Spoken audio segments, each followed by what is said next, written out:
Paharpur union, Kamalmora পূর্বপ্রা গ্রামে মোহাম্মদ মরম আলীর মেয়ের জামাই কুখ্যাত পশু সন্ত্রাসী ফিরোজকা ওরফে সয়দে মিয়া এবং মিনারা বেগম গরুটিকে দাঁত দিয়ে কুপিয়ে পায়ের শিরা কেটে ফেলছে।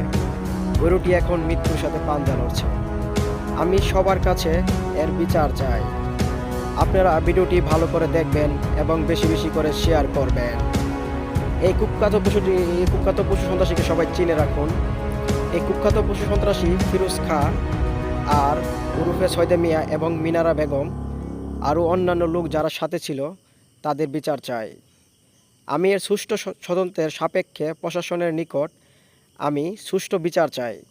এ ব্যাপারে বিজয়নগর থানায় অভিযোগ করছেন ভুক্তভোগীর পরিবার। Brahmanbaria time news.